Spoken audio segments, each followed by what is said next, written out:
Hey, you guys. How's it going? How are you guys doing? I hope you guys are having an amazing night. And of course, this is DV Night Talk. So I'm going to pull myself off the screen for a second so you guys see the background and I'll come right back. Hang on 1 second.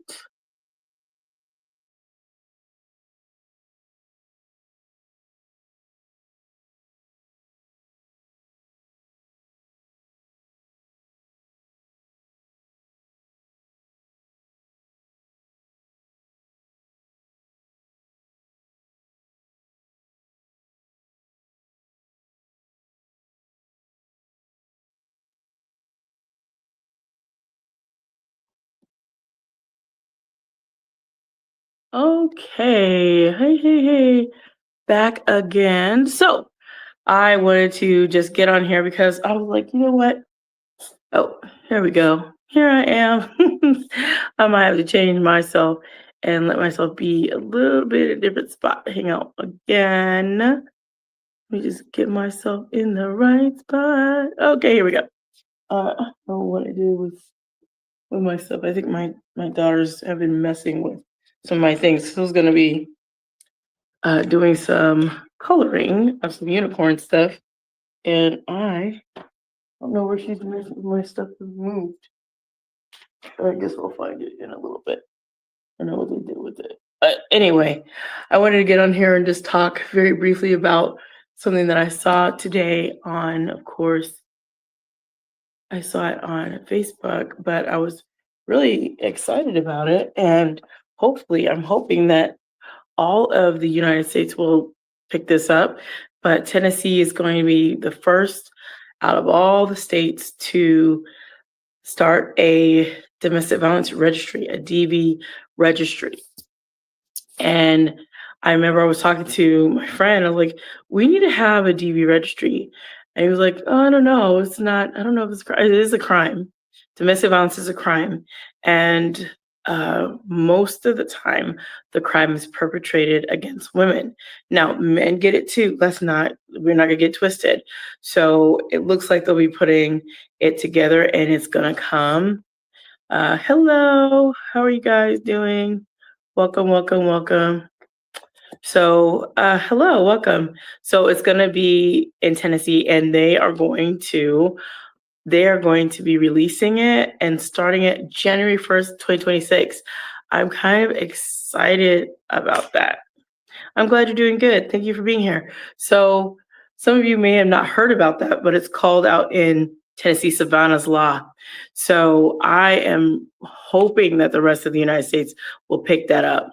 Great, I'm glad, because that's one of those things that we know, and one of the advocates was saying, we know that there are a lot of perpetration of violence against women, especially when it comes to domestic violence. So if they had a registry of the person that's still perpetuating the violence, they get in another relationship, they go on dating apps, but you don't know who they are. So an unsuspecting woman, even unsuspecting men, will go to these individuals thinking there's nothing wrong. They'll charm the socks out of them, because one of the things that people that harm, people that are abusers and aggressors do is they're charmer. They charm the socks of you.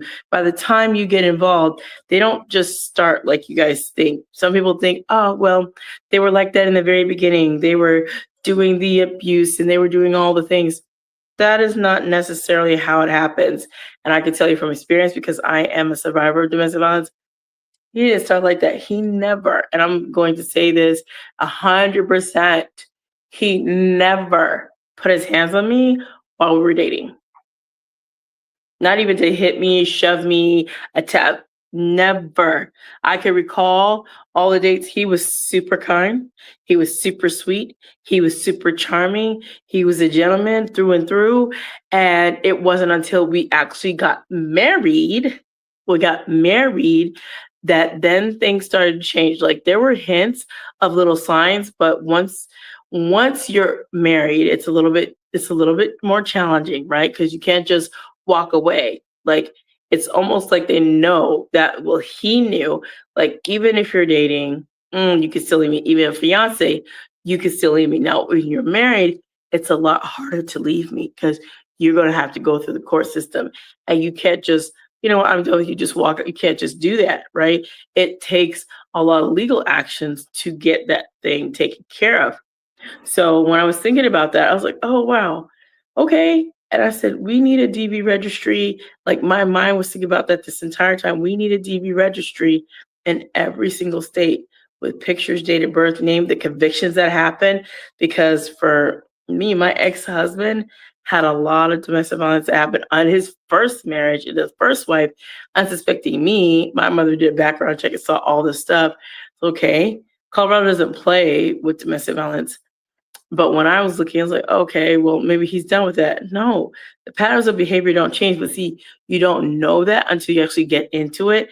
And then the mask comes off. The mask and everything that you thought he was or she was, the mask is pulled down and everything is dropped and everything's out there. Now you get to see the anger. Now you get to see the rage. Now you get to see the narcissism. Now you get to see the manipulation, the gaslighting, every single spiritual, financial, digital, emotional, mental, psychological abuse that you could possibly go through, verbal abuse. It is there full on. And what are you going to do? The onslaught of words, the onslaught of behaviors, the onslaught of thinking you're crazy and you're not, the onslaught of just everything that makes you want to drive yourself to want to unalive yourself is a scary thing, right? Because people don't understand. They don't understand. And I'm always sharing this message because God is way in control. He's in control of everything. Even when I was going through that situation, I know he's keeping me safe through that situation. And when I was able to finally get out of that situation, I know he helped me to do that. I know he gave me the strategy and helped me to get out of the situation. So if you find yourself in a situation with domestic violence, one thing that you have to make sure that you're doing, if you are thinking to get yourself ready to make a move to leave, you have to be very, very strategic, and you have to watch and you have to study the person whom you're with, especially when it comes to marriage. You have to study, you have to know where you're going, you have to know what you're doing. You have to plan it all down to the T. They always tell you to do a safety plan, but I always take it further than that. A safety plan gets you together, right? It gets all your important documents, where you're gonna go, all that good stuff. But then the day of, you need an EPS, which is your escape, your exit, your execute plan strategy. You need that for the day of. Because some people are like, well, how? Because it's the how that kind of gets people stuck and trapped, because like, well, I don't know how to leave. You're going to have to study that person, and you have to figure out what is the best and safest time for you to exit that relationship. It takes planning down to the minute sometimes. And I know when I left, I did that for myself. So I said, you did what? I did a WPS, which is I had a written plan strategy. So I wrote my plan and I kept it at my job. I kept it at my job in my drawer because I had a desk, kept it at my drawer, and I would read it all the time. I would read what I'm going to do. I would execute it as I did whatever, like, okay, get the kids stuff out of school, take them out of school on this day, take this out of here, go get birth certificate stuff. If I didn't have that, get immunization records, whatever I needed, I made sure I had whatever I needed to do to pull them out of this or that. And at the time, pulling them out of daycare, taking them out of school, all the things. I was moving and shaking and grooving, and I knew what I needed to do, right? So it's one thing to have a safety plan. It's another to have it at EPS for the day of. And I had it down to the clock. Like, I'm leaving at 3:00. I'm not leaving at 3:01. I'm not leaving at 3:02. I'm not leaving at 3:30. I'm leaving at 3:00. I'm out the door in my vehicle, and we're heading to the gas station. We're filling up, and we're heading to the road, and we're not looking back. We are driving away, doing our plan. So if you have your own vehicle, you got that baby gassed up, or you're gonna get gas and you're heading out. You're driving. Where it was for me, I had to leave the state. I had to drive outside of the state. I had to leave Arizona to go to California, and I had to make my move. I had to make my trek, and I did all of that. Some people don't understand. Sometimes you're not going to always be able to move within your state. Sometimes you have to go somewhere else, and I had to do that.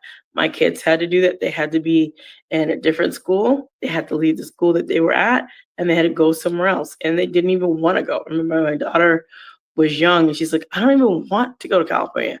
I want to go back home in Arizona. I was like, well, we can't, because we can't go back there. We have to go somewhere else. She did not enjoy it. I didn't enjoy myself being in California either because that wasn't what I considered home. But I did a lot of stuff while I was out there and I still made it work. We still had the best time that we could have as a family. My book was birthed out there. My podcast was birthed out there.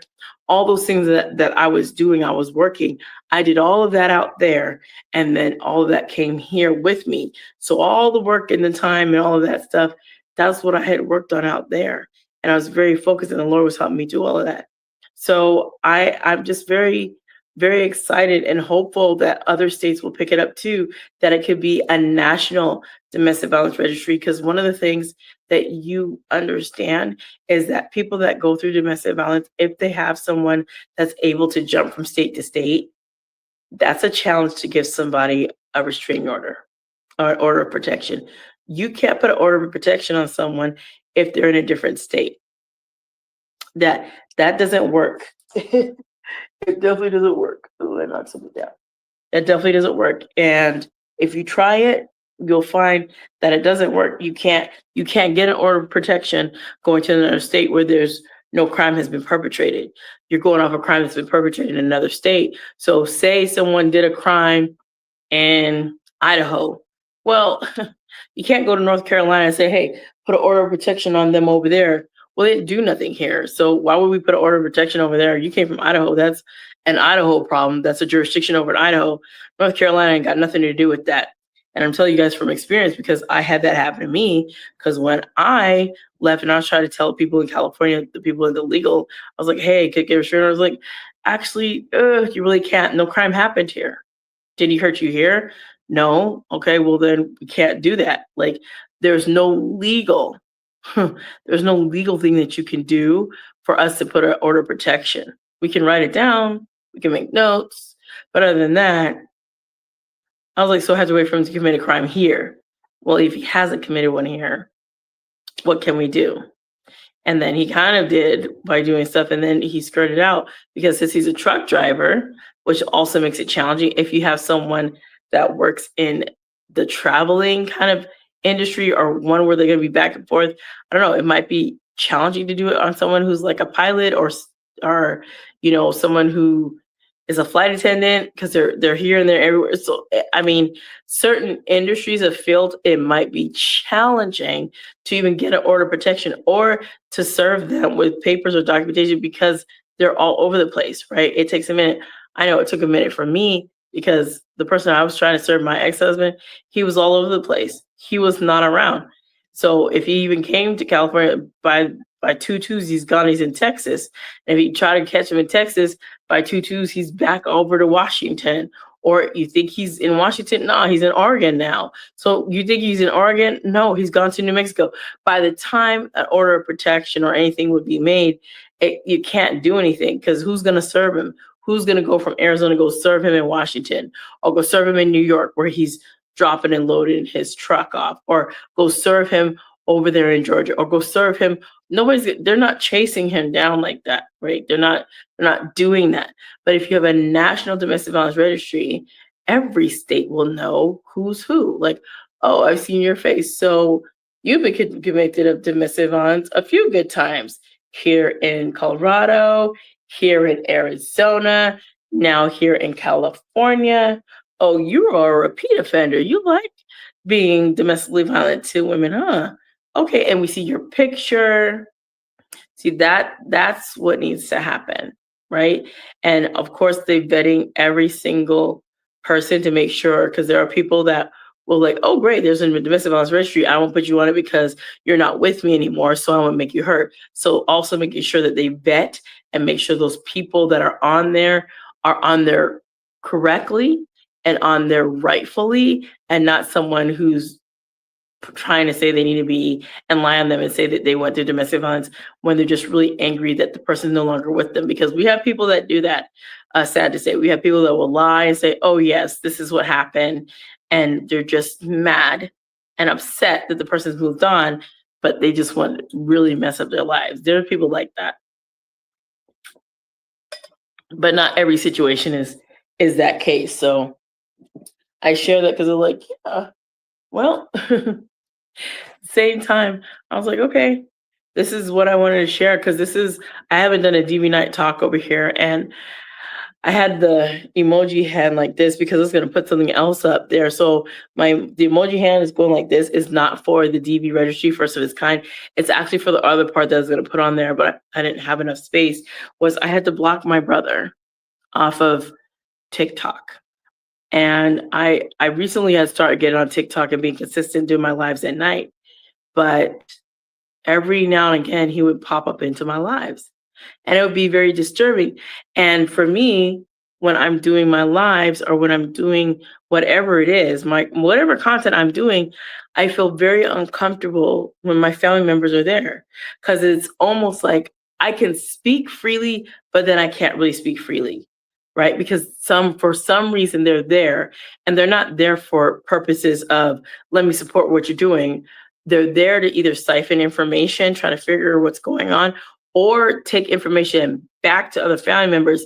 And I don't really have time to figure out the agenda or which avenue or what way they're trying to kind of come in and figure out things.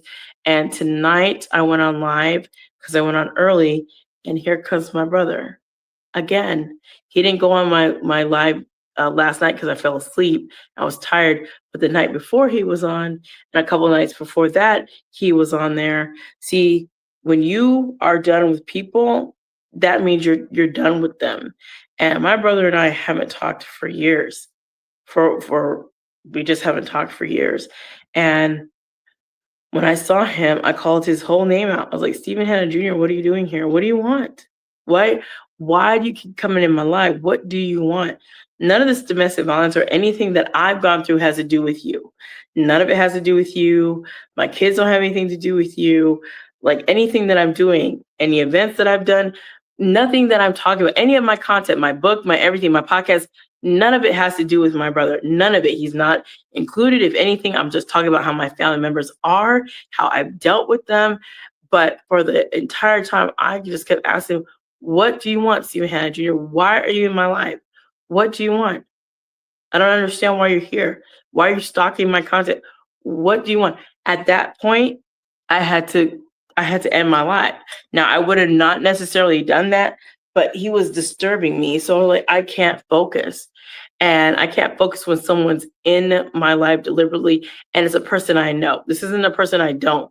This is a person I know. This is my family member. It's different when you just have a troll that's just spamming your content. Because when it's spamming, you just block them, right? Because you don't know. But it's different when you have eyes on you from family or some old school friends that turned out to be frenemies. You don't want them seeing anything you're doing. You can see it if you find it somehow when you Google something and it comes out fine. But I don't want you sitting there watching everything. I don't want that there. I don't want you there at all. I don't want you there, right? So that's one of those things. I was like, Well, I called him out. I was like, I don't know why he was there in the first place. So I was like, okay. So let me see here. Oh, hold on a second. So I was like, yeah, I didn't see that. I was like, okay. And sometimes it's just like, oh, you want to figure out what's going on, right? So let me do that. Okay. Because there's other people sometimes that come in and they're, you have members of all kinds, right? They're everywhere. It was like, okay. And you have more. So I was like, it's all good. So I was like, okay. So I was just really, really wondering, like I said, why he was there. Like, you don't need to be there. So I was like, you don't need that. So see here. Let's see, hold on a second. Let me get something right here. There we go. Feel better there now. Okay. So every now and then I have also over here. I mean, and that's everywhere you go, right? Sometimes you go into different places and people just want to be on just to cause and wreak havoc, and they have nothing better to do. But anyway, like I said, I found that I needed to do that and get rid of his comments, get rid of him being there so I could focus on what I was doing. Because for the longest, I was like, I can't focus on what I'm saying, what I'm doing, because there you are in the comments, right? I'm like, I don't want that. So I was like, nah, I don't want that. I'm good. So I think I tried before to change things, and I was like, nah, I won't change anything. But I think my kids took my markers I was using because I only have one set. I don't know what happened to it, but it's all good. So I was just very, very disturbed by it. So I ended up having to, I cut that live off and I went back just a little bit and said, I'll just come on here tomorrow. Just had to tell him I'll just come on tomorrow and then we could, pick up our conversation because it's different when someone's just stalking after your stuff. But you know what? You're going to have people that are watching you and looking at what you're doing. You know why? Because you're doing what the Lord would have you to do. You're sharing a message that's uncomfortable. You're sharing things that people don't want to hear about, but you still have to be sharing it. And today, I just didn't happen to have any scripture today, but I'm not going to be running scared from people that have been a bane in my existence for a very long time. And here they go, just like, well, I'm here. I'm going to be here to disturb you. No, you're not going to disturb me. But what I am going to do is I'm going to block you or I'm going to ban you so you cannot be harassing me. Now you can go and make another handle, do all that because that's the kind of energy and type of time you're on. But I'm not on that time. Like you can miss me with all of that foolishness because those type of people, they're not worth the energy, right? And I have so many other good things that I've been doing. And this year has been a whirlwind of not just unfortunate things, but it's been a whirlwind of a lot of really good things. Like I put on my first event this year. That was great. I found myself being on the planning council this year. That was good. And then for next year, the cohort of being on the speakers bureau, right? To get into the speakers bureau is a hard thing. And I got into a speakers bureau and I'm like, okay, right? There's good things that are coming and good things that are happening. And I don't want to let that kind of, that kind of energy that comes from my family members, the ones that are always watching me for whatever reason, I don't need that. And neither do you, right? You don't need people coming around to watch what you're doing and it doesn't have anything to do with them. You're like, this has nothing to do with you. What do you want? Like, what are you bothering me for? Right? Even if it's just a person that's coming over, like, I like your content. Well, that you can deal with that, right? But you can't deal with people that just want to be nosy for nosy's sake. And here they come. Like, what do you want? And when you know that somebody has no good intention or agenda for you, you get rid of them out of your circle. And one thing I noticed is not everybody, and I remember somebody said that not everybody deserves access to you.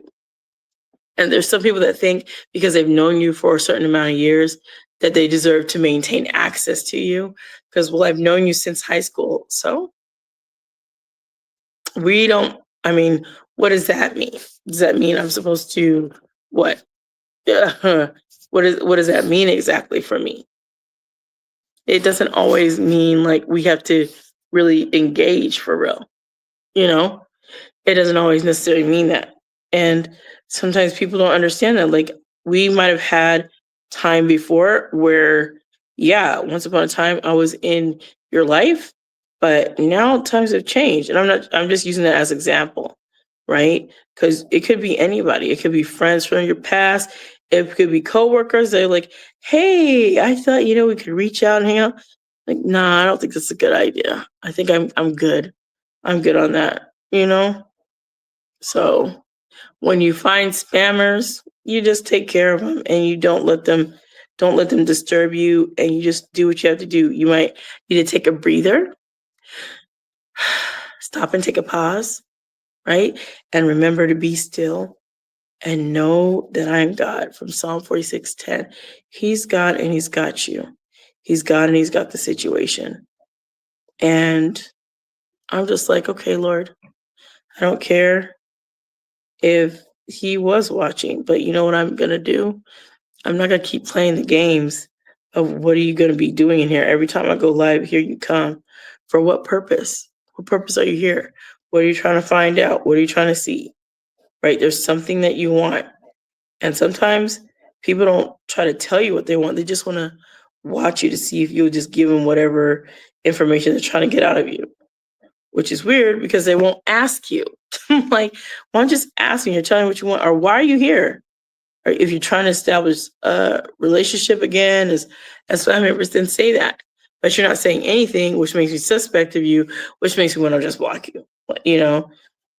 And for the other one that was on here earlier, it says, "Oh, should I have some people come and watch you? Should I have my men come and stalk you?" I was like, "That's not even funny on even a simple level. Why would you say something like that, right?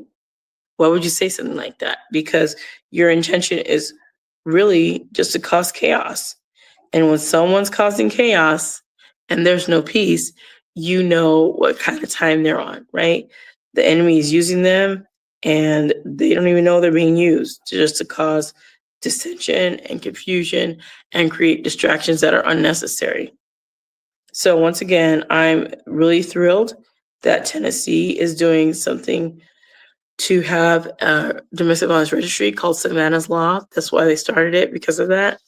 And you can check it out and just research it. Tennessee Domestic Violence Registry in Tennessee. It's going to be the first of its kind coming out in January of 2026. I think that's an amazing thing that they're doing. And just like the advocate who shared about it, I really hope that others will follow suit. I really do, because we need something like this. Women need some other protections. And I think it'd be great. Law enforcement could, keep more tabs easily on people instead of them jumping from one state to another. Like, okay, this person's for domestic violence. Where they come from? Well, we don't have a registry, so you don't know that. You don't know that they've been perpetrating harm across the other 46 states and came to your state, right? And now you're 47, right? Especially if you have truck drivers, you have no idea. But when they do get this together, I am hoping that, like I said, it will catch on, because it is a crime. Some people don't see it. It's like, well, you can't have a registry like, the National Domestic Violence, not the National Domestic Violence, but the National Sex Offenders Registry, that one.